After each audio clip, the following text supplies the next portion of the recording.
हम लोग श्रीमद् भागवतम के तीसरे स्कंद के 29वें अध्याय के 28 और 29वें श्लोक को पढ़ेंगे। देखिए 27 में भगवान ने कहा था, अथ माम सर्वभूतेषु भूतात्मानं कृतालयम् अर्हये दानमानाभ्याम मैत्रेया भिन्नेन चक्षुषा। क्योंकि अगर कोई व्यक्ति अपने और दूसरे में जरा सा भी भेद देखता है शरीर की दृष्टि से और पृथक आचरण करता है, पृथक भाव से आचरण करता है, तो उसके लिए भगवान मृत्यु का भय सृष्टि करते हैं, महान भय की सृष्टि करते हैं। एक बात, इसलिए फिर भगवान कह रहे हैं कि सभी जीवों में मुझ आत्मा को, परमात्मा को, जो सभी जीवों का परमात्मा के रूप में कृतालम घर बना के बैठा हुआ है, कीड़े में भी भगवान परमात्मा के रूप में हैं और उतने ही परमात्मा जितना मेरे हृदय में, तो उन भगवान को अर्हयेत मतलब पूजा करनी चाहिए। कैसे? दान के द्वारा, सम्मान के द्वारा, मैत्री और अभिन्न चक्षुषा से। देखिए तो अब इसके चार पॉइंट हैं। अभिन्न चक्षुषा मतलब समदृष्टि, सभी जगह परमात्मा है, सभी जगह जीवात्मा विद्यमान है। एक तो ये ज्ञानी की दृष्टि है। जब आप समदृष्टि से देख रहे हैं तो आप ऊंच नीच नहीं देख रहे हैं, लेकिन भगवान ये नहीं कह रहे हैं कि सबके प्रति बस केवल समदृष्टि रखो। ये समझ में आ रहा है यहाँ पे आपको? समदृष्टि रखो मतलब सबके प्रति सौहार्द रखो, लेकिन व्यवहार आप सम नहीं रख सकते हैं। क्या शेर के प्रति और एक ब्राह्मण के प्रति एक व्यवहार करेंगे? ब्राह्मण भोजन कराना होता है और शेर आपका ही भोजन कर जाएगा, है कि नहीं? क्या आप समझ पा रहे हैं? दृष्टि सम होना एक अलग बात है, लेकिन दान, मान और मैत्री ये व्यवहार है, स्वीकार्य है। 4 पॉइंट हैं, 4 में से 3 पॉइंट एक व्यवहार और 1 पॉइंट जो है वह है एटीट्यूड। अभिन्न चक्षुषा मतलब सौहार्द, कहीं सौहार्द से भिन्न बात नहीं आनी चाहिए, कहीं द्वेष नहीं होना चाहिए। ये क्लियर हो गया? लेकिन ये तो ज्ञानी कर सकता है और ये भक्त भी करता है। किसी भी जीव के प्रति उसका सौहार्द रहता है। सौहार्द मतलब वेल विशिंग, वेल विशेस, कि उसका कल्याण हो। ये क्लियर है? लेकिन व्यवहार एक जैसा नहीं हो सकता है और ना भगवान एक जैसा व्यवहार करने के लिए कह रहे हैं। तो अब आपको एक जैसा व्यवहार नहीं करना है, अपने से श्रेष्ठ व्यक्तियों को दान करना है और अपने से नीचे व्यक्तियों को सम्मान करना है। हम जस्ट जानबूझ के उल्टा बोले ताकि कोई सो भी रहा है कि जग रहा है कि अपने से श्रेष्ठ व्यक्ति का सम्मान करना है और अपने से निम्नतर व्यक्ति का को दान करना है, दया करना है। तो ये नहीं पता होना चाहिए कि अपने से श्रेष्ठ कौन है।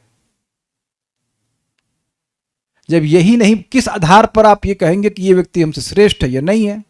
तो इसका आधार बताएंगे भगवान 6.5 श्लोकों में। किस तरह से जीवों की चेतना के अनुसार उनको अलग अलग देह प्राप्त हैं, तो उनको उसके अनुसार विभिन्न प्रकार से कैटेगराइज किया गया। उनकी तारतम्यता है। तारतम्य समझते हैं? एक से श्रेष्ठ, एक से ऐसे करके ग्रेडेशन कह सकते हैं।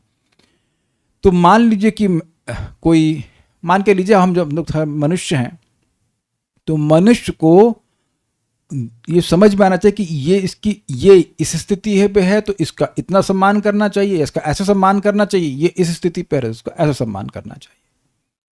तो सबको यथा योग्य सम्मान देना चाहिए। ये भगवान बोल रहे हैं ना, सम्मान या व्यवहार करना, यथा योग्य व्यवहार करना चाहिए। दृष्टि सबके प्रति सम होनी चाहिए, सौहार्द की भावना होनी चाहिए, वो कोई प्रॉब्लम नहीं है। लेकिन तारतम्यता की जरूरत है, क्योंकि व्यवहार में भी तारतम्यता होगी। मैं बंदर के प्रति भी सौहार्द रखूं, बड़ी अच्छी बात है, क्योंकि बंदर को रूम में बुला के क्लास में बुलाऊंगा, आओ क्लास सुनो, वुड आई डू दैट? क्या ये करना अपराध होगा? क्यों राधिका प्रभु, बंदर को हम क्लास में नहीं बुला रहे हैं तो ये अपराध है? राधिका प्रभु ने निर्णय दे दिया, नहीं अपराध, बिल्कुल नहीं, अपराध नहीं है। लेकिन फ्रूटी नहीं दे रहे हैं तो अगर है भी और नहीं दे रहे हैं तो ये गलत बात, तो सौहार्द नहीं है। फ्रूटी मतलब कुछ खाने के लिए नहीं दे रहे, अगर है भी तो जिसकी जो आवश्यकता है वो उसकी चेतना, उसके शरीर जैसा उसके अनुसार होगा और उसके सबसे व्यवहार व्यक्ति को करना चाहिए। ठीक है? तो अब तारतम्यता आप 6.5 श्लोक में सुनेंगे, बड़ी इंटरेस्टिंग टॉपिक है। Let's start now. जीवा श्रेष्ठा ही जीवानां, जीवा श्रेष्ठा हि जीवानां, जीवाः श्रेष्ठा ही जीवानां, जीवाः श्रेष्ठा ह्यजीवानां, ततः प्राणभृतः शुभे, ततः प्राणभृतः शुभे, ततः सच्चित्ता प्रवरास्, ततः सचित्ताः प्रवराः, ततश्चेन्द्रियवृत्तयः, ततश्चेन्द्रियवृत्तयः, जीवाः श्रेष्ठा ही जीवानां, जीवः श्रेष्ठा ह्यजीवानां, ततः प्राणामृतः शुभे, ततः प्राणभृतः शुभे, ततः सच्चित्ताः प्रवरास्, ततः सचित्ताः प्रवराः, ततश्चेन्द्रियवृत्तयः, ततश्चेन्द्रियवृत्तयः, जीवः श्रेष्ठा ह्यजीवानां, जीवाः श्रेष्ठा ही जीवानां, ततः प्राणभृतः शुभे, ततः प्राणामृतः शुभे, ततः सचित्तः प्रवरास्, ततः सच्चित्ताः प्रवरास्, ततश्चेन्द्रियवृत्तयः, ततश्चेन्द्रियवृत्तयः। ओके। हे कल्याणी माता देवहूति, जीवात्माएं अचेतन पदार्थों से श्रेष्ठ हैं और इनमें से जो जीवन के लक्षणों से युक्त हैं वे श्रेष्ठ हैं। इनकी अपेक्षा विकसित चेतना वाले पशु श्रेष्ठ हैं और इनसे भी श्रेष्ठ वे हैं जिनमें इंद्रिय अनुभूति विकसित हो चुकी है। अन्वय देखिए, समझ में आ जाएगा। शुभे, हे कल्याणी माता, अजीवानाम अचेतन पदार्थों की अपेक्षा जीवाह वृक्षादि जीव श्रेष्ठा अर्थात उत्तम है। तो पहले सबसे लोवेस्ट कौन से आ गए? अजीव, जो अचेतन है। उनसे श्रेष्ठ हैं जीव, मतलब वृक्षादि जीव। ततः प्राणभृत, उससे श्वास लेने वाले जीव ही निसंदेह श्रेष्ठ हैं। तो अब हम इंसानों की बात नहीं कर रहे इंसान भी सांस लेते हैं, लेकिन हम लोग सुन चुके हैं दूसरे स्कंद में प्रथम अध्याय में, तरवः किम न जीवंती भस्राः किम न श्वसन्ततः। कोई कहेगा कि अरे लंबा जीना है, तो कहते हैं क्या तरु नहीं जीते हैं? तो पेड़ भी जीते हैं, लेकिन पेड़ सांस लेते हुए नहीं दिखते हैं। दिखता है आपको, ये आप जानते हैं और महसूस भी करते होंगे कि पेड़ कार्बन डाइऑक्साइड लेता है और ऑक्सीजन छोड़ता है। सब बच्चा भी जानता है। कौन बच्चा नहीं जानता? यहां पर सब जानते हैं। लेकिन दिखता है आपको सांस लेता हुआ? तो सांस लेता हुआ नहीं दिखता है, तो उससे वो श्रेष्ठ जीव हैं जो कि सांस लेते हैं, सांस लेते हुए दिखते हैं। लेकिन इसमें और भी जब टीका पढ़ेंगे तो बड़ी अजीब सी बात आती है, उसको वहां देखेंगे। तथा श्वास लेने वालों से सच्चित्ता, चित्त वाले जीव, उसकी व्याख्या भी होगी। और तथा उनसे इंद्रियों की वृत्ति वाले जीव प्रवरा अर्थात श्रेष्ठ हैं। तो पहले बस खाली शब्द को समझ लीजिए। अजीवा मतलब अचेतन पदार्थ से जीव श्रेष्ठ हैं, जीव से प्राण यानी श्वास लेने वाले श्रेष्ठ हैं, श्वास से सच्चित्ता जो चेतना से युक्त हैं, चित्त वाले मन वाले जीव हैं, और उनसे भी श्रेष्ठ इंद्रियों की वृत्ति वाले जीव है। याद हो रहा है कुछ कुछ? अजीवा से जीव श्रेष्ठ, जीव से प्राणभृत, प्राणभृत से सच्चित्ता और सच्चित्त से इंद्रिय वृत्ति वाले जीव श्रेष्ठ हैं। ये 5 लोगों की कैटेगरी हुई। जीव की दृष्टि सब लोग बराबर हैं, लेकिन किस शरीर में है या कितना उनकी चेतना इवॉल्व हुई है, इवॉल्यूशन ऑफ कॉन्शियसनेस, उसके अनुसार उनको विभिन्न प्रकार के शरीर दिए गए, उसके अनुसार उनकी तारतम्यता है। तारतम्यता का मतलब ग्रेडेशन होता है। ठीक है। भावार्थ दीपिका, उन भूतों में भी, आपने पिछले श्लोक में सुना था भूतात्मानम, तो सभी जीवों में भगवान रह रहे हैं, सभी जगह सर्वभूतेषु उस पर रह रहे हैं, लेकिन अब कह रहे हैं अधिक अधिक सम्मान करना चाहिए। उन भूतों में भी उत्तरोत्तर, उत्तरोत्तर मतलब इंक्रीजिंग, उत्तर नॉर्थवर्ड समझते हैं, इंग्लिश में कहते हैं नॉर्थ, इंक्रीजिंगली उत्तरोत्तर, उन भूतों में भी उत्तरोत्तर भूतों का अधिकाधिक सम्मान इत्यादि करना चाहिए। आपको याद होना चाहिए कि जिसका जितना सम्मान है उससे कम तो नहीं होना चाहिए। थोड़ा ज्यादा हो जाएगा चल जाएगा, लेकिन कम नहीं होना चाहिए, इसलिए समझना होगा। ठीक है। इस बात को बतलाने के लिए 6.5 श्लोकों के द्वारा उन सबों के तारतम्य को बतलाते हैं। ठीक है। लैंग्वेज सबको समझ में आ ही रही होगी। अजीवानाम अर्थात अचेतन पत्थर आदि की अपेक्षा प्राण की वृत्ति से युक्त वृक्ष आदि जीव श्रेष्ठ हैं।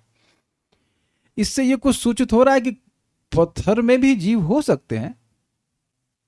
भाई अब वो अहिल्या भी तो पत्थर के रूप में थी, तो ऐसा भी संभावना है, लेकिन उसमें उनको उनकी चेतना इतनी डल हो गई है कि अब वो कॉन्शियसनेस प्राय प्रकट ही नहीं हो रही है। पत्थर जीव नहीं है, लेकिन जीवात्मा पत्थर में भी हो सकता है। अहिल्या तो थी ना पत्थर के रूप में, मैनाक पर्वत में है, लेकिन वो अलग। अभी मैनाक में मत जाइए, अभी गड़बड़ हो जाएगी उदाहरण, वो अभी रुक जाएगा। सुनाई नहीं पड़ रहा है मुझे कुछ, माइक बताइए। भगवान तो हर जगह है, लेकिन यहाँ पे लोवेस्ट कॉन्शियसनेस जो है उसको आवृत चेतना कहते हैं। सबसे लोवेस्ट कॉन्शियसनेस जो है वो पत्थर में है, ऐसा कहा जाता है। ठीक है, फिर उसके बाद कह रहे हैं सचित, हाँ ठीक है, अजीवा नाम से वो जीव श्रेष्ठ हैं, जो यानी वृक्ष आदि, जो कि इन्होंने एक साथ जोड़ दिया। अजीवा नाम से प्राण वृत्ति से युक्त वृक्ष आदि जीव श्रेष्ठ हैं। देखिए कुछ मिस्टेक हुआ है कि यही चीज है। Let me just check.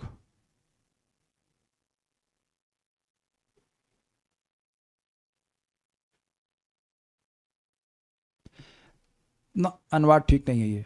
अजीवानाम अर्थात अचेतनभ्य ततस्तेषु अपि प्राणभृतः प्राणवृत्तिमन्तः। इन्होंने जी नहीं गलत नहीं है, इन्होंने जीव को बीच में रखा ही नहीं है बीच में गायब कर दिया इन्होंने, ठीक है ना, ये बात है। तो ऐसा होना चाहिए कि अजीवानाम, अजीवों से जीव अर्थात वृक्ष आदि श्रेष्ठ हैं, उनसे श्रेष्ठ हैं जो प्राण वृत्ति से युक्त वह श्रेष्ठ हैं। ये अनुवाद थोड़ा सा ऊपर और नीचे हो गया। देखिए बात ये हो रहा है, मैं भी ध्यान नहीं दे पाया, चक्रवर्ती पाद की टीका में स्पष्ट आया। अजीव जो अचेतन है उनसे श्रेष्ठ वो वृक्ष आदि हैं जो कि चेतना से युक्त हैं, ठीक है। अब उनसे श्रेष्ठ जो हैं वो हैं जो प्राण वृत्ति से युक्त है, और उनसे श्रेष्ठ सच्चिता मतलब सचिता मतलब ज्ञानवान जीव श्रेष्ठ हैं। फिर ज्ञानवान जीवों की अपेक्षा इंद्रियों की वृत्ति से युक्त प्राणी श्रेष्ठ हैं। ये होगा क्रम। अब एक इंटरेस्टिंग बात कह रहे हैं कि सूक्ष्म रूप से वृक्षों आदि में भी इंद्रियों की वृत्तियां रहती हैं, लेकिन प्रकट नहीं दिख रही हैं, इसलिए वृक्षों को अन्यों से नीचा रखा गया है। जो उसे वर्म्स हैं, ये कीड़े हैं, उनसे नीचे रखा है। ऐसे नहीं समझ में आता है कि पेड़ हमारी बात सुन रहा है या हमको देख रहा है, लेकिन यहाँ पर एक कोट किया जा रहा है। महाभारत के मोक्ष धर्म नामक पर्व में कहा गया है, तस्मात् पश्यन्ति पादपाः तस्मात् जिग्रन्ति पादपाः। पादपाः मतलब जो चरण से पीते हैं, अर्थात पेड़। उनसे श्रेष्ठ वे वृक्ष हैं जो देखते हैं, उनसे श्रेष्ठ वे वृक्ष हैं जो सूंघते हैं। नोट, यहाँ कहने का आशय है कि यद्यपि वृक्ष की प्रकट इंद्रियों की वृत्ति नहीं होती है, परंतु सूक्ष्म रूप से होती है, इसलिए वे उन प्राणियों से निम्न है जिनकी प्रकट इंद्रियां वृत्ति होती है, और कुछ लोगों से श्रेष्ठ हैं। किन लोगों से वृक्ष श्रेष्ठ हैं वो सारा दर्शनी में क्लियर हो जाएगा। मेरे भक्त केवल ज्ञानी के समान सर्वत्र समदृष्टि होकर साधारण भाव से सबका समादर करेंगे, यही नहीं किंतु तारतम्य के अनुसार ही प्राणी समूह का सम्मान करेंगे, इसलिए उनका तारतम्य दिखाते हैं 6.5 श्लोकों के द्वारा। देखिए बात क्या कह रहे हैं ये ज्ञानी सभी जगह समभाव से देख रहा है कि सब जगह आत्मा है, परमात्मा है, ऐसे करके, ठीक है, लेकिन ये एक निर्विशेष दृष्टि है, कोई विशेष नहीं, सब जीव हैं बराबर है। क्लियर? ये ज्ञानी की दृष्टि है। तो ये भी दृष्टि भक्त की होती है कि सभी जीवात्मा हैं, सभी भगवान के अंश हैं। ये क्लियर हुआ? ऐसा नहीं है कि ये ज्ञान भक्त को नहीं होता, इसीलिए बोला गया था अभिन्नेन चक्षुषा। Is it sinking? जैसे आप भारत के सभी लोगों को भारतीय के रूप में देखते हो कि नहीं? ऐसा तो नहीं कि नहीं देखते हैं, लेकिन अब उसके बाद भी तो आ जाएगा ना कि ये व्यक्ति अभक्त है, ये भक्त है, फिर भक्त में भी अलग अलग कैटेगराइजेशन है। तो वहां तारतम्यता से नहीं देखना चाहिए। क्या मुझको या आपको, सभी लोगों को केवल भारतीय ही देखना चाहिए?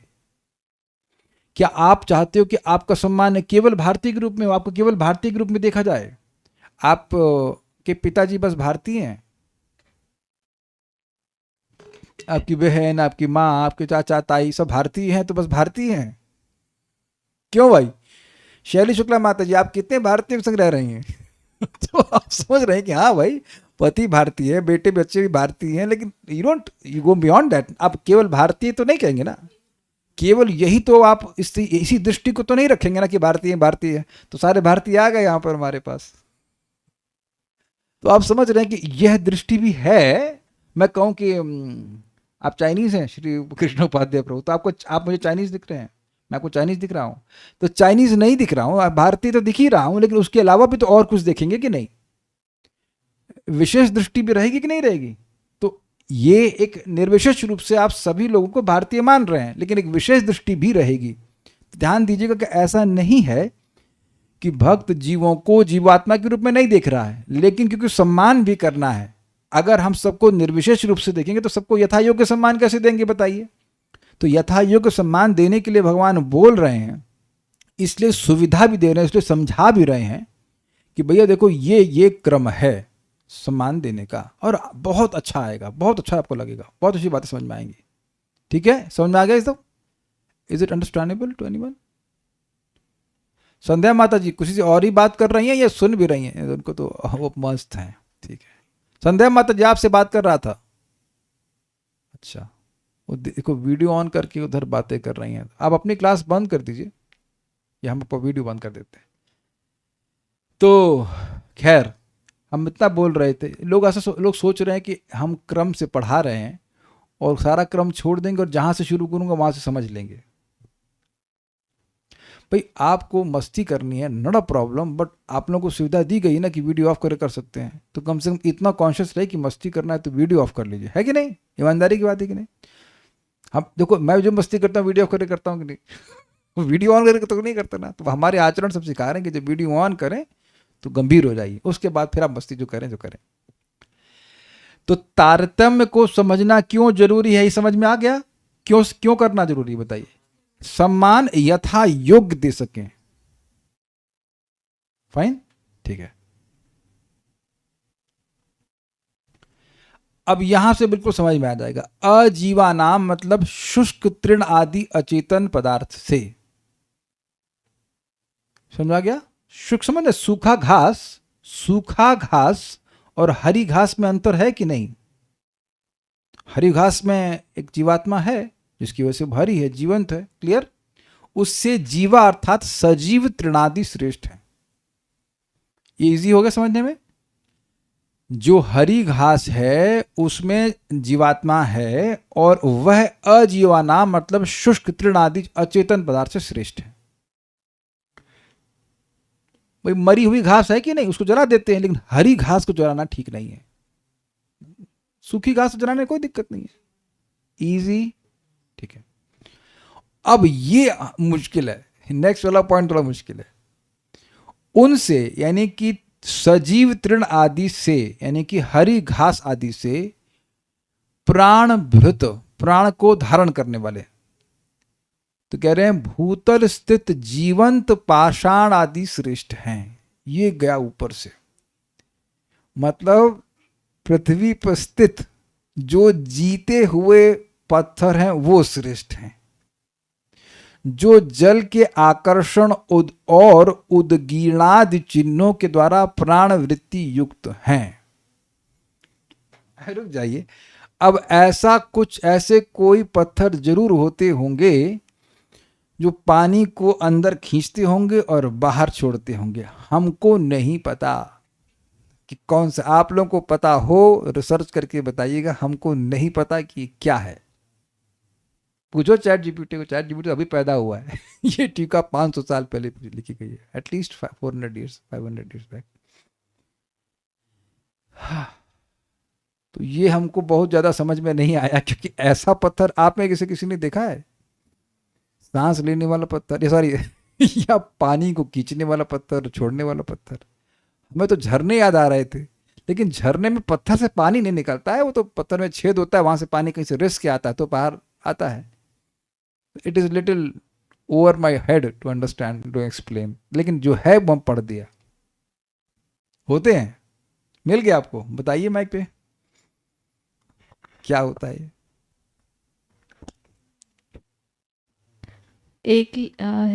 विज्ञान की दुनिया में कोई भी पत्थर जीवित नहीं होता, लेकिन प्रकृति में कुछ ऐसे पत्थर पाए जाते हैं जो अपनी विशेष बनावट और क्षमता के कारण जीवंत प्रतीत होते हैं। जैसे लिथोप्स, दक्षिण अफ्रीका के शुष्क इलाकों में पाए जाने वाले ये छोटे पौधे बिल्कुल पत्थरों और कंकड़ों जैसे दिखते हैं।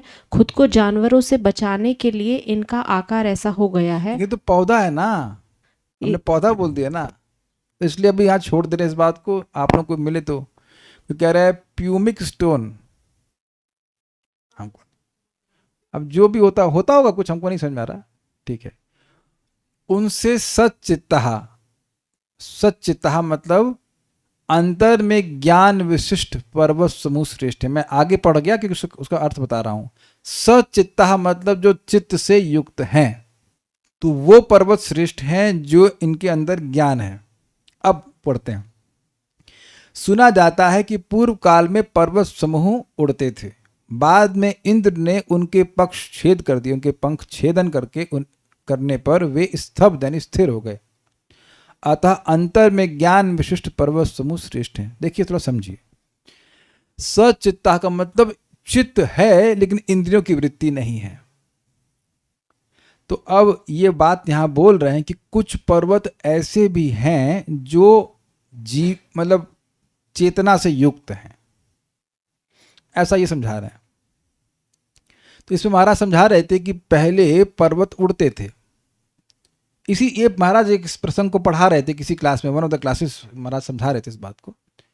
इसी प्रसंग को पढ़ा रहे थे कपिल देव की, यहीं कहीं मतलब बॉम्बे में या कहीं महाराज क्लास दे रहे हैं, उसकी रिकॉर्डिंग मेरे पास आई थी तो वो हमने सुना उसमें। तो ये बात बता रहे थे कि पहले पर्वत भी उड़ते थे, लेकिन दिक्कत ये थी कि उड़ रहे कोई दिक्कत नहीं, लेकिन जब कहीं मन आया और बैठ गए तो पूरा गांव जो है वो पिस गया उसमें, तो लोगों को बहुत कष्ट होने लगा।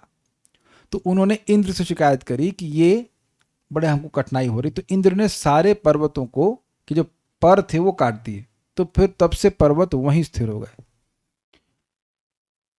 लेकिन अभी जो प्रभु जी बोल रहे थे, मैनाक पर्वत के पंख अभी भी हैं, ऐसा महाराज समझा रहे थे। तो ऐसे पर्वत जो अंत मतलब वो उड़ते तो स्वाभाविक सी बात है, उड़ के कहीं जा रहे हैं इधर से उधर, तो कुछ उनके अंदर ज्ञान है। तो ऐसे पत्थर जो ज्ञान विशिष्ट हैं मतलब चित्त से युक्त हैं, वो प्राणभृत प्राण धारण करने वाले पत्थरों से श्रेष्ठ हैं, ऐसा कहा जा रहा है। कुछ भेजा गया है, वेदवादिनी ने भेजी है, क्या हो रही है?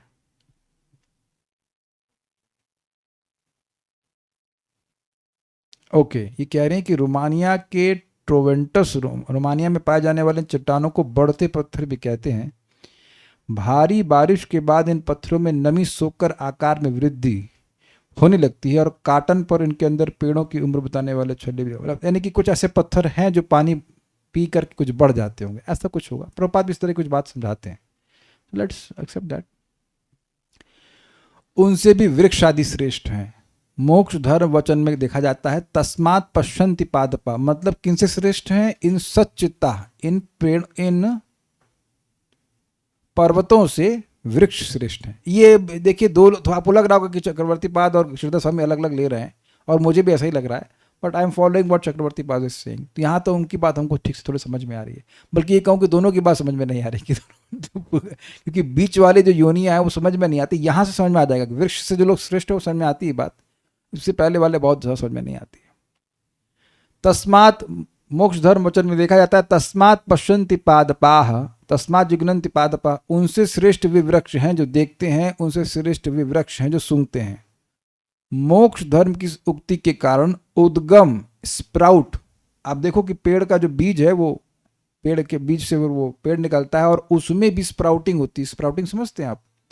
पेड़ की टहनियों से स्प्राउटिंग होती है कि नहीं? फोन को कृपया साइलेंट पर रख दीजिएगा। तो ये स्प्राउटिंग होती है, अंकुरण होता जाता है, समझ रहे हैं? एक तो मूल अंकुरण है, बीज से होता है, उसके बाद भी अंकुरण होता चला जाता है कि नहीं, ये तो समझते हैं ना। उस ऑफ शूट्स निकलती जाती हैं, फिर उसके बाद वहां से भी और बढ़ता जाता है। वैसा पत्थर में नहीं होता है। और अवकाश आदि ज्ञान युक्त इंद्रिय वृत्ति विशिष्ट वृक्षादि श्रेष्ठ हैं। ये क्या मतलब? देखिए, आप किसी लता को पकड़िए या पेड़ को पकड़िए मतलब देखिए, तो आप देखेंगे कि जहां प्रकाश होता है, जहां स्पेस होता है, वो उधर बढ़ने लगता है। ये देखा है आपने? और नहीं देखा है तो आप कोई प्लांट उगा के देखिएगा। सब लोग स्वीकार है, ये बात समझते हैं? जहां प्रकाश होता है, जहां पर स्पेस होता है, मतलब बढ़ने का स्पेस होता है, वृक्ष उधर की ओर बढ़ने लगता है। ये देखा है कि नहीं? तो अब अगर उसे कुछ पता ही ना हो, अगर स्पर्श का अनुभव ना हो उसको, तो कैसे वह समझता है? तो ये कहने का मतलब ये है कि ये जो पेड़ हैं वो पत्थरों से श्रेष्ठ हैं। ये बात समझा रहे हैं। क्यों समझ पा रहे हैं? क्योंकि वो ऐसे बढ़ रहे। क्या पत्थर भी ऐसे बढ़ते हैं जहाँ स्पेस वहाँ बढ़ना शुरू? अगर पत्थर बढ़ भी रहा है तो अपने हिसाब से बढ़ रहा है, बस ऐसा तो कुछ है नहीं कि कुछ स्पेस देख करके बढ़ रहा है। तो यहाँ पे बात हमको समझ में आ रही थी इस तरह से। तो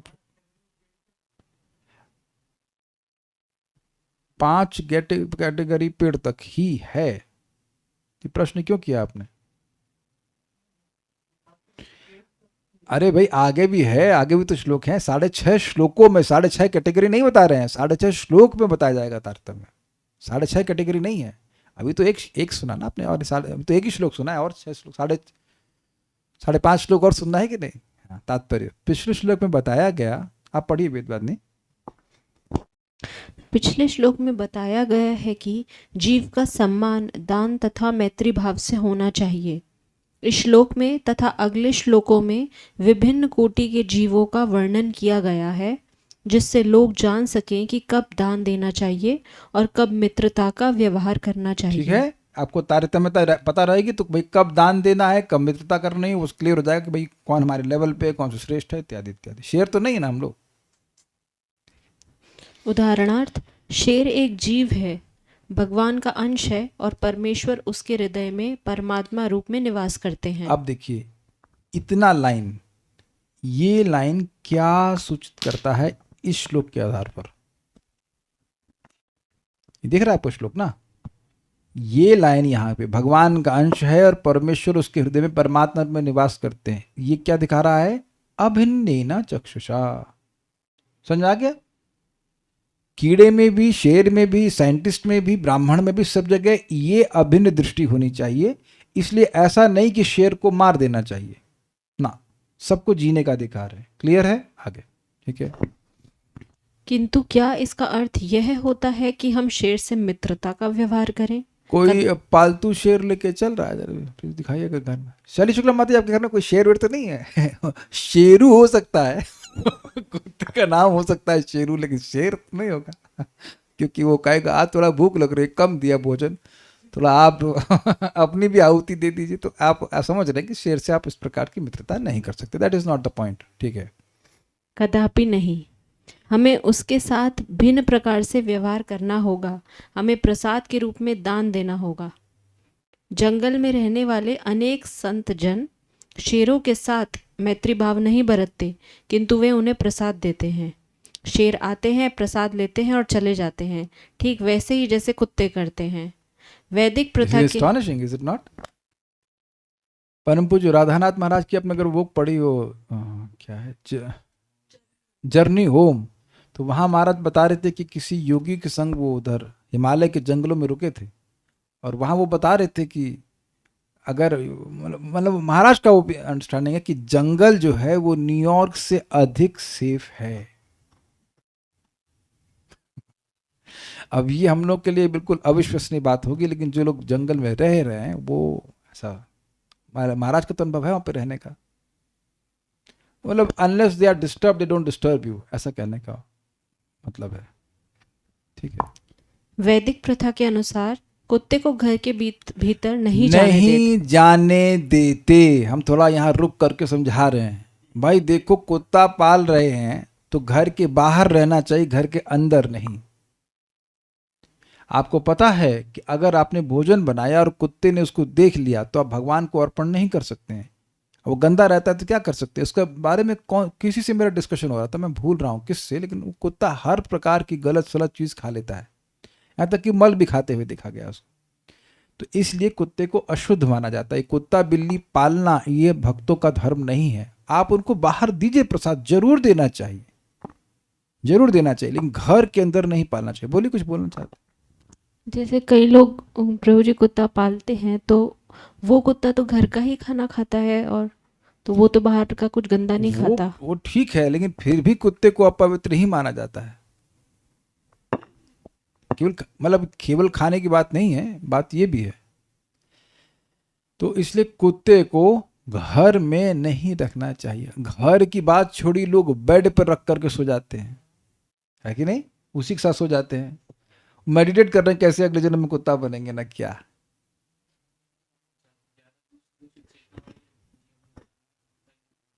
देखिए कुत्ते, अगेन कुत्ते में भगवान का अंश, कुत्ता भगवान का अंश इन द सेंस जीव भगवान का अंश जो कुत्ते के शरीर में है, वो परमात्मा वहाँ भी विद्यमान है, वो ठीक है। लेकिन व्यवहार में ऐसा नहीं है कि कुत्ता पालना है। अब आपका क्या विचार है हमको नहीं पता, लेकिन यहाँ पर श्रील प्रभुपाद बिल्कुल स्पष्ट कह रहे हैं, नहीं करना चाहिए। कुत्ता घर के बाहर रहना चाहिए, ठीक है। अपनी गंदगी के कारण कुत्तों तथा बिल्लियों को भले घरों में घुसने नहीं दिया जाता, किंतु उन्हें ऐसी शिक्षा दी जाती है कि वे घर के बाहर खड़े रहें। दयालु गृह और स्वामी। अब ये प्रश्न है कि शिक्षा देता कौन है? कुत्तों को कौन शिक्षा देता है? कोई नहीं देता। बस आप भोजन देना शुरू कर दीजिए, वो अपने आप बाहर खड़े जाते हैं। हम तो प्रतिदिन जब प्राणायाम करते हैं तो देखते हैं हमारे घर के सामने बड़े सज्जन व्यक्ति हैं, वो अपने घर के बाहर कुत्तों को कुछ भोजन कराते हैं, प्रसाद देते हैं, हमको नहीं पता, लेकिन भोजन तो कराते हैं। तो शिक्षा देने की जरूरत नहीं, वो अपने आप ही दुम हिलाते हुए आ जाते हैं। वो घर के अंदर, वो उम्मीद नहीं करते घर में आइए, उनको सोफे बैठाइए, उनको दूध पिलाइए, ऐसा कुछ भी नहीं करते। करते हैं कुत्ते दे आर हैप्पी, बस दे दीजिए, अपना मस्त घूम रहे वो, है कि नहीं? अग्रीड। हाँ, जब वो खुश है तो काहे घर में घुसा रहे हैं उनको, कोई जरूरत नहीं। ना खुले आराम से घूम रहे हैं, विटामिन डी ले रहे हैं धूप में है ना, ये बात है देर हैप्पी, ठीक है। दयालु गृह स्वामी घर से प्रसाद लाकर इन्हें देता है, वे खाते हैं और चले जाते हैं। अच्छा, प्रसाद ही क्यों नहीं? तो समझते हैं तो आगे उनको मनुष्य जो नहीं प्राप्त होगी, भक्त बन जाएंगे, ये बात अच्छी है। हमें निम्न जीवों के प्रति सदयता का व्यवहार करना चाहिए, किंतु इसका अर्थ यह नहीं होता कि हम उनके साथ उसी तरह व्यवहार करें जैसा अन्य मनुष्यों के साथ करते हैं। एकदम स्पष्ट है, फाइन। समता का भाव तो रहना चाहिए, किंतु यह व्यवहार करने में भेद होना चाहिए। हमारा भेदभाव किस प्रकार का हो, इसका उल्लेख अगले 6 श्लोकों में किया गया है। पहला वर्गीकरण पत्थर जैसे निर्जीव एवं सजीव प्राणी किया जाता है। कभी कभी पत्थर में भी मानव जीवन प्रकट हो जाता है। अनुभव से यह ज्ञात है कि कुछ पहाड़ियों तथा पर्वत वृद्धि करते हैं, कुछ पहाड़ियाँ तथा पर्वत वृद्धि करते हैं। इसका कारण पत्थर के भीतर आत्मा की उपस्थिति है। जीवित अवस्था का दूसरा लक्षण है चेतना का विकास, और इससे भी आगे अनुभूति का विकास। यानी कि अजीव से जीव, जीव से प्राणवृत्त, प्राणवृत्त से सचित्त, और सचित्त से इंद्रिय वृत्ति, ये श्रेष्ठता का तारतम्य था, ठीक है। महाभारत के मोक्ष धर्म पर्व में यह बताया गया है कि वृक्षों में अनुभूति होती है, वे देख तथा सूंघ सकते हैं। हमें अनुभव है कि वृक्ष देख सकते हैं।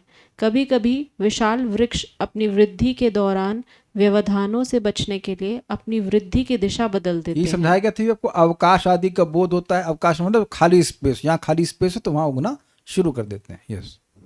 इसका अर्थ हुआ कि वृक्ष देख सकता है। ये समझे भाई, आप खाली रास्ता देखते हैं तो वहां चलते हैं कि दरवाजे में जाके भिड़ जाते हैं तो आप जान रहे हैं कि जैसे आप देखते हैं यहाँ खाली रास्ता है तो चलते हैं, ऐसे ही वृक्ष देखता अच्छा यहाँ खाली स्पेस है तो यहाँ बढ़ सकते हैं, ये बात है। इसका अर्थ हुआ कि वृक्ष देख एक सकता है। सेकंड, ये तो आप लोगों ने देखा होगा, सबने देखा होगा, रहस्यमय बात है थोड़ी सी, कि बिल्डिंग के ऊपर पीपल का पेड़ उग जाता है। ये देखा है किसी ने? बरगद बोल रहा था कि मैं पीपल था कि बरगद था, पीपल भी है, प्राय पीपल उगता है, बरगद तो कम देखा है, लेकिन पीपल देखा होगा। आपने सोचा ये उगता कैसे है? ये बड़ा मजेदार है, बड़ा मजेदार है। जो कबूतर है वो उसके बीज खा लेता है और फिर वो पॉटी करता है वहां पर जाकर और वहां पर उसके शरीर में वो बीज प्रोसेस हो जाता है और उसके बाद वो जब वहां पॉटी कर देता है तब वो वहां से फलीभूत होता है। तो वहां भी आप देखेंगे कि जो दीवारों के बीच में, इंग्लिश में कहते हैं क्रेवाइसिस कहते हैं, हल्का हल्का दरार होती है, वो क्रैक, उसमें वो कबूतर का मल डिपॉजिट हो जाता होगा, जो भी हो, फिर बारिश होती होगी, फिर पानी पड़ता होगा, वहां कहाँ मिट्टी आ जाती है बताइए। लेकिन फिर भी वहां उस स्थान को पकड़ करके वहां से पीपल उग जाता है। ये देखा है कि नहीं आप? ऐसे नहीं बोले, ये बोली तो माइक लेके बोलिए, लेकिन आप समझ रहे हैं कि पेड़ को समझ है कि कहाँ स्पेस है। भाई आप टाइल के ऊपर रख देंगे तो नहीं उग सकता है, तो स्पेस होगा तभी ना वो कुछ उगेगा। है ना चमत्कारी बात? तो वहां पे वृक्ष का भी बोध है उसमें। छतों पे काफी देखा होगा आपने। बाकी स्पेस में तो पेड़ उगते ही हैं। कुछ बोल रहे थे तो माइक बोली भाई। मैं रिकॉर्डिंग सुन रहा था, जो लोग आप ऐसे बोलते समझ नहीं आता मैं आपने क्या बोला और मैंने क्या उत्तर दिया। हाँ बोलिए। प्रभु जी छत तो एक बात है, और दीवार पे उगते मतलब लाइक 10 फ्लोर बिल्डिंग है, और साइड में ड्रेन पाइप के साइड में वो यस पीपल नहीं कर रहे। यस, तो ये सब क्या है, वो स्पेस देखेगा तब ना चीज है। ये बड़ा इंटरेस्टिंग है एक्चुअली। कितना चमत्कार हमारे इर्द गिर्द होता रहता है, उसको हम ध्यान भी नहीं देते हैं।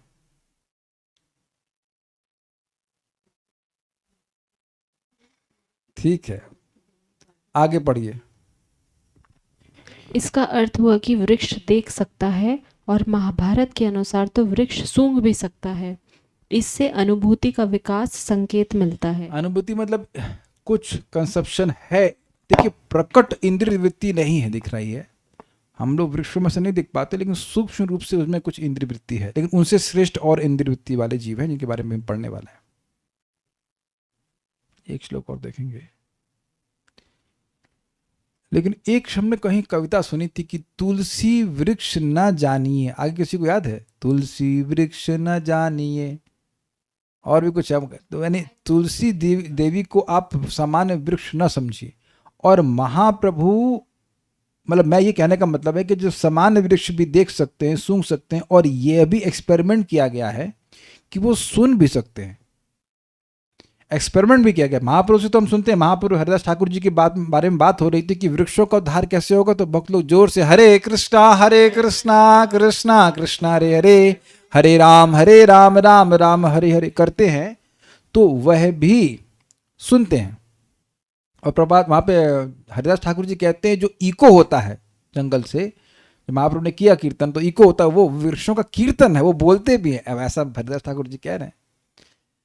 तो तुलसी जी तो सामान्य वृक्ष है ही नहीं। तवाई व मूर्ति तुलसी निर्लोके वृंदे नमुस्त चरणार विंदम। वह जैसे शालिग्राम जी पत्थर तो ना है, ऐसे तुलसी जी भी वृक्ष नहीं है, वृक्ष के रूप में है। शालिग्राम जी पत्थर के रूप में दिख रहे हैं लेकिन पत्थर नहीं है।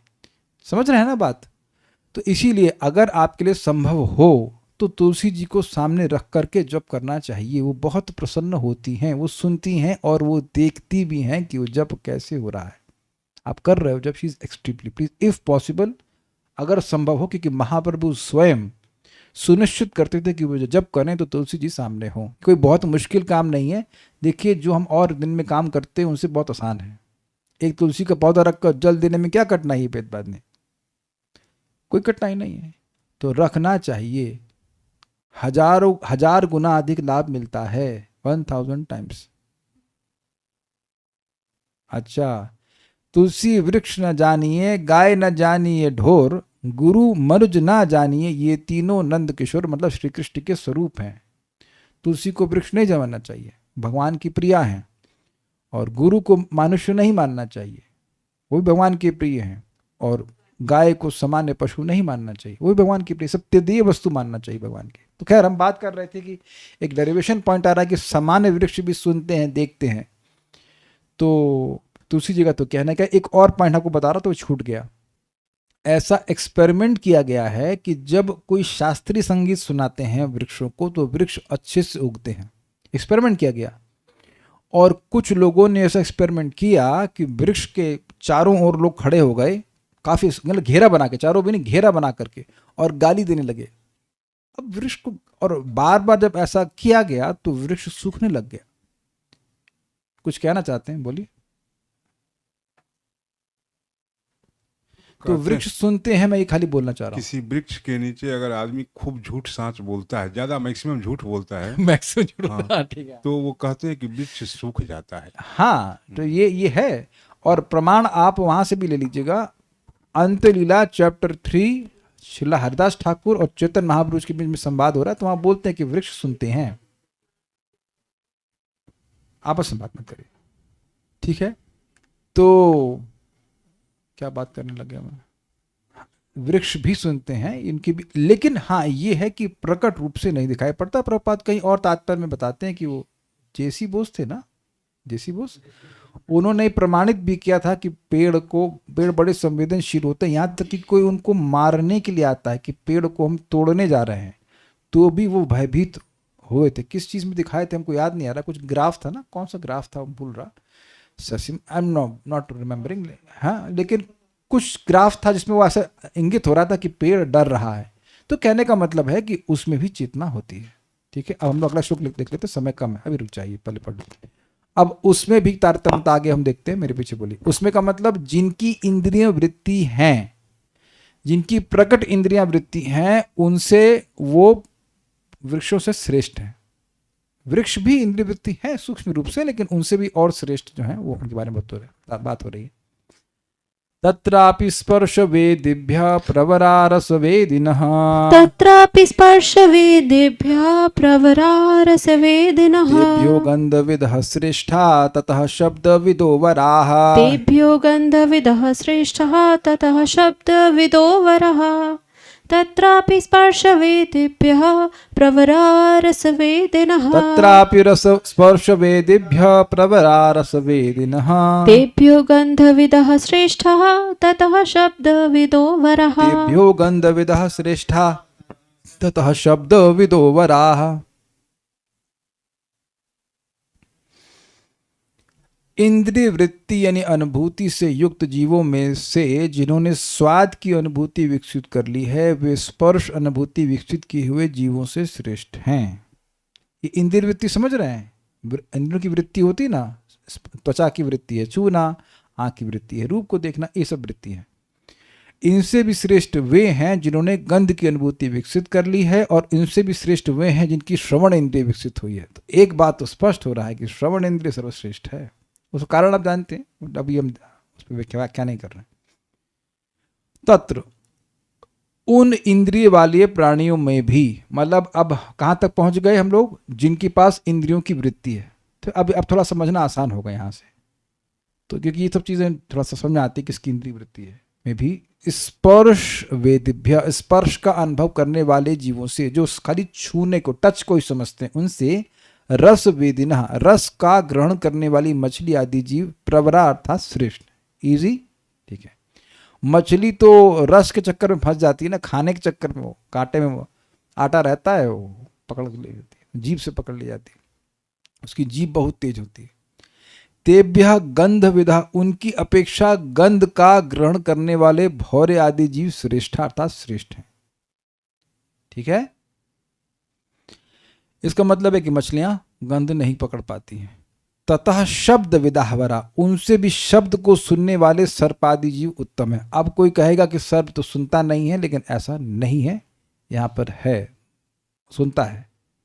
तत्रापि स्पर्श वेदिभ्यः, तत्र मतलब इंद्रिय वृत्तियों वाले जीवों में भी जो स्पर्श का अनुभव करने वाले हैं, वेद मतलब जानना, तो स्पर्श का अनुभव करने वालों से रस वेदिना प्रवरा, जो रस का, टेस्ट का अनुभव करते हैं, मछली आदि, वो श्रेष्ठ है। इजी। तेभ्य, उन मछलियों से जो रस का अनुभव करती हैं, उनसे गंध विधा श्रेष्ठ, गंध को जानने वाले श्रेष्ठ अर्थात भौरे आदि। तथा उन भौरे आदि से शब्द को जानने वाले श्रेष्ठ हैं अर्थात सर्प आदि। भावार्थ दीपिका, त्वग इंद्रिय वृत्ति ही प्रसिद्ध है, इसलिए कहा गया है कि स्पर्श को जानने वालों से रस को जानने वाले श्रेष्ठ हैं। मतलब कहने का अर्थ यह है कि यह बात आई थी कि वृक्ष जो है वो स्पर्श वेदी, स्पर्श का अनुभव करने वाले, ये प्रसिद्ध बात है। इसलिए वृक्ष जो है वो पर्वतों से श्रेष्ठ है, ऐसा कहा गया था। ठीक है, हमको भाई ये समझ में आ रहा है, आप बाकी कोई और अंडरस्टैंडिंग समझना चाहते हो बालक देख लिया, हमको ये समझ आ रहा है वृक्ष जो है वो पहाड़ों से श्रेष्ठ है। ठीक है, उस स्पर्श का अनुभव करते हैं। फिर आ गया मछली इत्यादि होनी चाहिए, मछली इत्यादि रस को जानने वाले प्राणी, कहाँ छूट गया फिर से, स्पर्श को जानने वालों से रस को जानने वाले श्रेष्ठ हैं मछली इत्यादि रस को जानने वाले प्राणी, ऐसे होना चाहिए, थोड़ा सा स्पेलिंग मिस्टेक है। इनकी अपेक्षा गंध को जानने वाले भंवरे आदि श्रेष्ठ हैं और उनकी अपेक्षा शब्द को जानने वाले सर्प आदि श्रेष्ठ हैं। तो इजी है, सारा दर्शनी। तत्रापि स्पर्श वेदिभ्य, उनमें भी वे सब इंद्रिय वृत्ति युक्त स्पर्श वेदी वृक्ष आदि से, स्पर्श ज्ञानशाली वृक्ष आदि से, मतलब जो वृक्ष हैं वो स्पर्श का अनुभव करते हैं उनसे, और सभी लोग जो इंद्रिय की वृत्ति से युक्त हैं, सभी जीव, उनमें सबसे लोवेस्ट हैं जो केवल स्पर्श का अनुभव करते हैं, वृक्ष। उसके बाद कह रहे हैं रस वेदिना। रस वेदिना मतलब मृतिकादि अपने अपने भोज्य और अभोज्य के ज्ञान युक्त रसवेदी यानी रसज्ञ, गंडूपदी यानी केचुआ आदि श्रेष्ठ। अरे वो लैंग्वेज मुश्किल है लेकिन सिंपल बात है। केचुआ मिट्टी खाता है कि नहीं, तो उसको पता है कि मिट्टी का टेस्ट अच्छा है, ये वाली मिट्टी ऐसी है, ये वाली मिट्टी ऐसी है। तो कहने का मतलब है कि जो केचुआ है वो वृक्ष से श्रेष्ठ है। अब देखिए वृक्ष कितना बड़ा है, लेकिन वृक्ष को ये ज्ञान थोड़ा ना होता कि ये पानी टेस्टी है, ये पानी टेस्टी नहीं है, तो पानी पी लेता है, स्वीकार है ना। आप ये देखो कि हमने तो देखा है इधर, आप राल की तरफ ही हमारा इको फार्म है ना, तो वहाँ जब पानी नहीं आता है तो नाले का पानी डाल देते हैं ये वहीं नहीं होता। अब पता नहीं क्या स्थिति है, लेकिन बहुत जगह खेतों में जब पानी नहीं मिलता तो नाले का पानी सप्लाई कर देते हैं और नाले का पानी डाल देते हैं, तो पेड़ फिर भी उग जाते हैं। वो अलग बात है कि फिर वो जहर हमारे शरीर में आता है, लेकिन क्या नाले का पानी ऐसे किसी जीव को देंगे तो पिएगा? वो नहीं पिएगा। तो यहाँ कह रहे हैं कि इनको केवल स्पर्श का ज्ञान है, वृक्षों को तो गंदा पानी वो भी पी लेते हैं, होता ही है, पी लेते हैं। लेकिन इनको जो केचुआ आदि, इनको रस का ज्ञान है, ये मिट्टी अच्छी है, ये नहीं अच्छी, तो इसको वह ग्रहण करते हैं। तो कह रहे हैं मृतिका आदि, मृतिका मतलब होता है मिट्टी आदि, तो मिट्टी हमारा भोज्य है और ये भोजन नहीं है, ये ज्ञान, इतना ही ज्ञान केचुआ आदि को होता है। मछली को भी, मछली छिद्रस्वामी पाद कह रहे हैं, चक्रवर्ती पाद यहाँ पे केचुआ कह रहे हैं, मतलब जिनको भी केवल रस का ज्ञान है। ऑब्वियसली रस का ज्ञान है तो स्पर्श का भी ज्ञान होगा, ये स्वीकार है। क्यों क्यों काले कृष्ण प्रभु बोलिए, प्रमाण दीजिए क्यों। बहुत इजी है वैसे तो, पिछले श्लोक में इंक्रीजिंग ऑर्डर में। अरे नहीं भाई, और इजी करिए। सृष्टि तत्व, अरे और कुछ सृष्टि तत्व नहीं, और इजी। अरे जीव पे पहले स्पर्श का पहले अनुभव होना चाहिए कि स्पर्श हुआ कुछ, उसके बाद टेस्ट का अनुभव करते हैं ना। तो ऑब्वियसली आप रस का अनुभव कर रहे हो तो जीव भी तो एक, उसमें भी त्वचा है कि नहीं, सिंपल सी बात है ना। Sometimes answer is simple. भाई जीव पे ये अनुभव होना चाहिए, नहीं कुछ रखा है, अब उसका टेस्ट क्या है आगे की बात है, लेकिन स्पर्श का अनुभव तो होगा ना। स्पर्श का ही अनुभव नहीं हो तो रस का अनुभव कैसे होगा, ये समझ में आया बात ये बात सिंपल सी है। यद्यपि केचुए की जीभ नहीं दिखती है, वो कैसे भी इसकी जीभ उसके हिसाब से डिजाइन की जाती होगी, लेकिन जो भी हो वो केचुआ अनुभव कर लेता है। और मछली की जीभ तो होती है, केचुए की जीभ होती है क्या, ये सर्च का विषय है। एनीवेज, उनसे फिर गंध विधा, गंध ज्ञान विशिष्ट बकुलादि पुष्पों के सूक्ष्म कीट आदि भ्रमर आदि श्रेष्ठ। समझ गए? बकुल मतलब, बकुल तो पुष्प है, तो जो पुष्प की गंध को पकड़ता है, भ्रमर आदि, वो किससे श्रेष्ठ है? केचुए से। केचुए को खुशबू का कोई मतलब नहीं है, टेस्ट का ज्ञान है, टेस्ट का ही। और स्पष्ट है कि जो भ्रमर हैं उनको टेस्ट भी होता होगा, क्योंकि ये उत्तरोत्तर है, तो उत्तरोत्तर तो पहले वाले दो हैं सेंस और उसके बाद एक्स्ट्रा और जुड़ गया, ये समझना होगा। उनसे फिर शब्दविद, शब्द ज्ञानविद, शब्द को जानने वाला, शब्द सुनने पर पलायन करने वाले कोई कोई जेल के कीट समूह आदि श्रेष्ठ हैं। जो ध्वनि को सुनकर भाग जाते हैं, यानी ध्वनि का ज्ञान है जिनको, वो एक बात को थोड़ा समझिए। मक्खी को आप आवाज से भगा के दिखाना और मच्छर को ए भाग यहां से, भाग यहां से, नहीं भागेगी। गलत कह रहा हूं या मैं सही कह रहा हूं? मक्खी को आप ऐसे भगाएंगे हाथ से तो भागेगी, लेकिन आप आवाज से नहीं भगा सकते। तो इससे हम समझ सकते हैं कि उनको कोई आवाज से फर्क पड़ता भी नहीं। आवाज करते तो हैं वैसे, मच्छर तो आवाज करते हैं, मक्खी भी आवाज करती है कि उसके पंख आवाज करते हैं, हमको नहीं पता, बट आवाज से भागते तो नहीं है। हमको नहीं पता कि भ्रमर तो आवाज करते हैं, बट यहाँ पे खाली बात ये पे है कि जो शब्द को भी जानते हैं, भी जोड़ लीजिएगा, गंध भी जानते हैं, शब्द भी जानते हैं, रस भी जानते हैं और स्पर्श भी जानते हैं। आप जानते हैं कि अगर हम सांप वाला एग्जाम्पल लें, यहाँ जो एग्जाम्पल दे रहे हैं कीट, जल के कीट समूह, तो समझ में नहीं आ रहा है। टॉर्टॉइज नहीं है, वो यहाँ पे टॉर्टॉइज बोल रहा था। टॉर्टॉइज इज नॉट कीट। अरे केचुआ और कीट में अंतर है, अभी केचुआ तक नहीं है, केचुआ तो और एडवांस्ड है, केचुआ और कीड़ा नहीं बोल रहे हैं। देखिए आप समझिए, मेरे पास भी सुनने की क्षमता है, इसको मतलब नहीं कि मैं कीड़ा हो गया, अभी ग्रेजुअली इवॉल्व कर रहे हैं, ये इनके पास इतना बुद्धि नहीं है हमारे जैसी बिल्कुल, तो लेकिन सुनने की क्षमता है। वो भागवत नहीं सुन सकते, लेकिन सुनने की क्षमता है, सुन पा रहे हैं। लेकिन हियर ये बात बोल रहा है, सुने इसीलिए शब्द सुन करके भाग गए, ये कहना चाहते हैं। केचुआ शब्द सुन के भागता है? भागा है कभी अपने केचुए को? ए इधर क्यों आ रहे केचुए, भागो यहाँ से, तुम मर जाओगे। क्या वो सुनेगा? कोई आवाज होगी? ऐसा नहीं करेगा ना।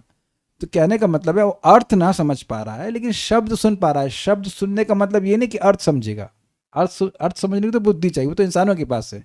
लेकिन शब्द हुआ है, ये सेंस उसको हो रहा है। क्या समझना मुश्किल है? ये तो इजी होगा भाई। मेरी क्लास मान लीजिए न समझ में आ रही है, ये तो समझ में आ रहा है कि मैं आवाज कर रहा हूं।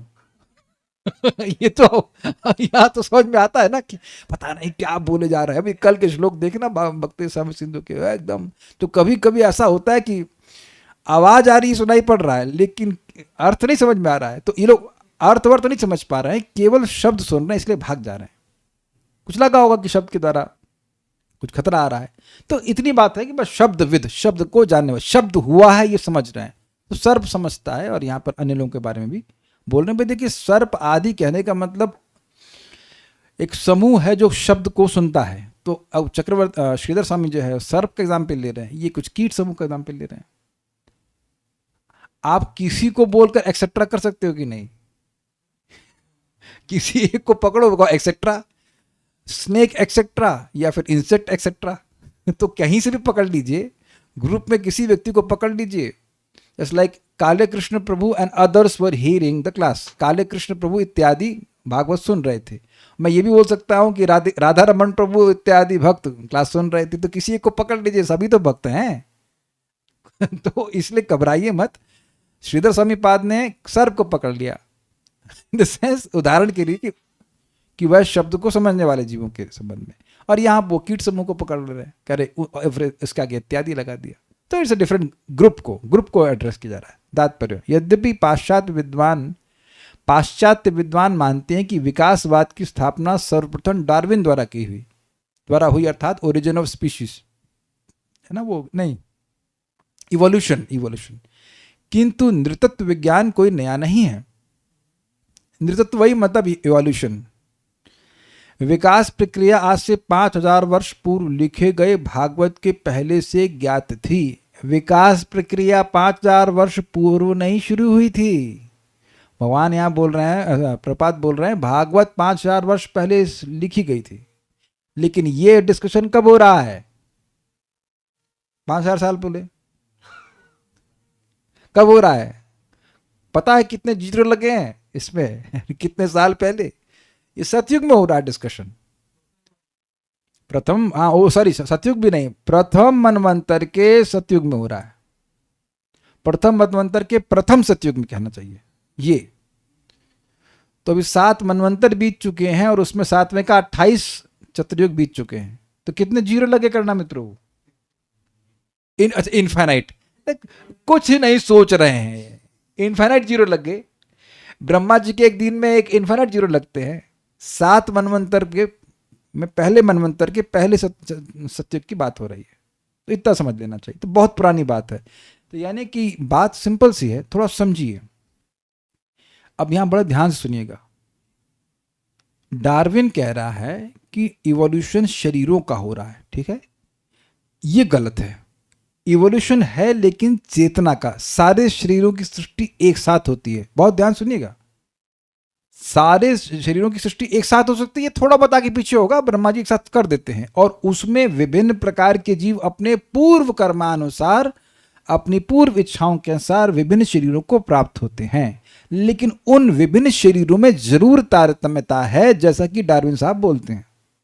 तो वो डार्विन साहब गलत नहीं बोल रहे हैं कि विभिन्न शरीरों में तारतम्यता है, बट वो नेचुरल सिलेक्शन की वजह से नहीं हुई कि कोई जीव था, फॉर एग्जाम्पल जिराफ, अब वो बेचारा अफ्रीका में घूम रहा था और उसको पेड़ के पत्ते खाने को नीचे मिल नहीं रहा है पत्ता, ऊपर खाने के लिए उसने गर्दन उचकाई ऐसे करके और वो जिराफ बन गया। ये बेवकूफ़ी है, ये सब नहीं बताया जा रहा। Is it okay? कोई जीव चाह रहा था कि उसकी गर्दन लंबी हो तो जिराफ की बॉडी में उसको डाल दिया गया, लेकिन ऐसा नहीं कि गर्दन लंबी हो गई, ऐसा कभी नहीं होता है। आप में से कितने लोग चाहते थे प्रभु जी लोग पिछले की हाइट थोड़ी लंबी होती, तो क्या इवॉल्व हो गए आप? ऐसे थोड़ा उचक उचक कर, हो सकता है कुछ लटके भी हों, लड़के लोग ऐसे लटकते हैं, कुछ बोलते हैं लटकने से लंबा हो जाता है, तो आप तो प्रयास भी किए, फिर इवॉल्व क्यों नहीं हुए? तो ये सब गलत बात है। अब हाँ, काले कृष्ण प्रभु कह रहे एक्सटिंक्ट कोई नहीं हुआ, ये ऐसा भी नहीं कह सकते हम लोग, ऐसा नहीं कह सकते हैं, क्योंकि कुछ स्पीशीज नहीं दिखाई पड़ रही हैं। आजकल के ज़माने में भी तो कुछ स्पीशीज हमारे बाप दादा के ज़माने में थी, वो ख़त्म हो गई, दैट्स अ फैक्ट। हो सकता है उनको मार दिया जाए, वो क्या सफ़ेद बाघ ऑलमोस्ट एक्सटिंक्ट है, एक आध दो को मार दिया जाएगा और लोगों को मार दिया जाएगा तो ख़त्म हो जाएगा, वो एक अलग बात है। वो तो मारने से ख़त्म हो रहा है ना, वो तो प्रकृति के हिसाब से हो रहा है। लेकिन ऐसा नहीं कि एक सिंपल सी बात है, कहते हैं कि बंदर से इंसान आए, तो बंदर भी तो है, अगर बंदर से इंसान आए तो बंदरों को तो नहीं रहना चाहिए, तो बंदर भी हैं और इंसान भी हैं। ये तो देख रहे हैं कि नहीं देख रहे हैं आप? तो ये बात है, evolution is not wrong but evolution is of consciousness. Kapil मुनि के वचन प्रमाण हैं जो सृष्टि के प्रारंभ में विद्यमान थे। यह ज्ञान वैदिक काल से चला आ रहा है और सारा विकास क्रम वैदिक साहित्य में प्राप्त है। क्रमिक विकास का सिद्धांत या नृतत्व विज्ञान विदों के लिए नया नहीं है, लेकिन यह क्रमिक विकास क्या है? चेतना का विकास है। यहाँ यह कहा गया है कि वृक्षों में भी विकास प्रक्रिया होती है। विभिन्न प्रकार के वृक्षों में स्पर्श का अनुभव पाया जाता है। यह कहा गया है कि वृक्षों की अपेक्षा मछलियाँ श्रेष्ठ हैं क्योंकि उनमें स्वाद इंद्रिय विकसित है। लेकिन ध्यान दीजिएगा, ये स्वाद इंद्रिय मछलियों ने नहीं विकसित करी है, उनको विकसित करके दे दी गई है। मतलब वो शरीर दे दिया गया है ब्रह्मा जी ने, वो खुद नहीं विकसित हो रही हैं, ये बात है। मछलियों से श्रेष्ठ मधुमक्खियां हैं जिनमें घ्राण शक्ति विकसित है, और उनसे भी श्रेष्ठ सर्प है जिनमें सुनने की शक्ति विकसित है। बिल्कुल स्पष्ट है। रात्रि के अंत, हाँ अब बहुत मजेदार बात है, वेरी इंटरेस्टिंग। तो प्रभुपाद जी समझा रहे हैं, प्रमाण दे रहे हैं कि कुछ लोग कहते हैं कि सर्प में सुनने की शक्ति नहीं होती है, तो यहाँ पर प्रमाण दे रहे हैं, बड़ा इंटरेस्टिंग है। रात्रि के अंधकार में सर्प मेढक की लुभावनी ध्वनि सुनकर अपना भोज्य प्राप्त कर सकता है। जैसे बोलते हैं ना, पत्नी बोलती आ जाइए भोजन रेडी है, तो उसी तरह सांप समझ सकता है कि वहां पर मेढक है और केवल उसकी ध्वनि से वह उसे पकड़ लेता है। और बड़ी मजेदार बात यह है कि मेढक चुप हो तो बच भी जाए, लेकिन गला फाड़ फाड़ करके बोलता है। आप समझ रहे हैं, टर टर करता है, और वो मतलब उसका ऐसे फूल जाता है। यहाँ पर देखा है आपने, बैठता भी नहीं गला उसका, फूल जाता है, फुला फुला करके बोलता है। तो प्रभात बड़ा सुंदर बात कहेंगे। यह उदाहरण कभी कभी उन व्यक्तियों के लिए प्रयुक्त होता है जो मृत्यु के लिए शब्दोच्चार करते हैं। जो भी व्यर्थ वार्ता होती है हरि कथा के अतिरिक्त, जो गला फाड़ फाड़ कर माइक पकड़ के देखा है आपने लोगों को चिल्लाते, वो पॉलिटिकल रैलीज में हमारे साहब ऐसा करेंगे, और यहाँ पे लिटरली आप देखेंगे, आंखों से देखेंगे, नसें जो है फूल रही थी। मेरी कभी नस फूलती हुई आप नहीं देखेंगे, इतना जोर से नहीं बोलना होता है क्लास में, है ना। भक्त लोग साधु लोग हैं, समझ जाते हैं धीरे बोल के भी। वहां देखिए अपनी बात को एम्फसाइज करने के लिए भीड़ चीख रही होती, चिल्ला रही होती, तो जोर जोर से बोलते हैं, है कि नहीं। तो वो जो जोर जोर से बोल रहा है वो केवल अपनी मृत्यु को मतलब आमंत्रण दे रहा कि आओ हमें खा जाओ, ये बात है। मनुष्य के मेढक जैसी जीव हो सकती है जो शब्द उत्पन्न कर सकती है, किंतु ऐसी ध्वनि तो मृत्यु का आवाहन बनती है। बड़ा सुंदर है। वो भक्त तो अभी शायद यहाँ पे नहीं है कि नहीं। तो उनकी सास ने कहा कि तुम माला करती हो, कुछ नहीं होता है। तो अब देखिए, आप जिसका आवाहन करेंगे वो आएगा कि नहीं आएगा। अगर वो पास में है तो आ जाएगा। तो मृत्यु तो सर्वतः मृत्यु, सब जगह मृत्यु है। तो फालतू की बात करेंगे तो मृत्यु हो आ जाती है। और कृष्ण भी ऐसे सब जगह हैं।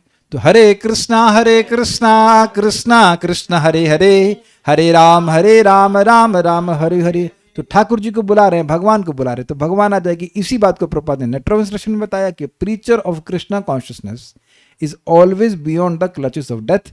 दिस इज द बेनिफिट, ऐसे कुछ बोलते हैं, this is the benefit of controlling the urge to speak.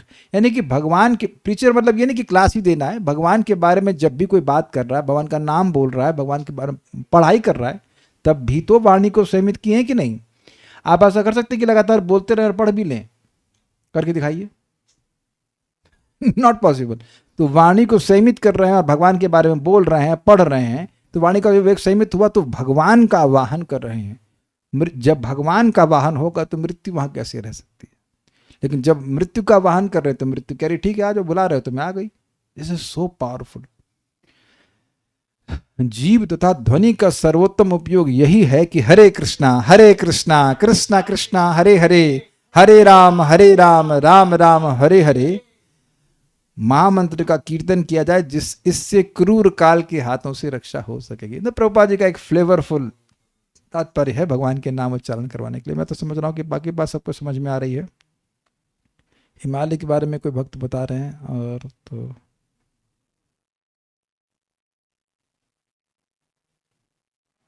तो कुछ नहीं है। So stop here. Shrimad Bhagavatam की जय, श्रील प्रभुपाद की जय, निताई गौर प्रेमानंदे।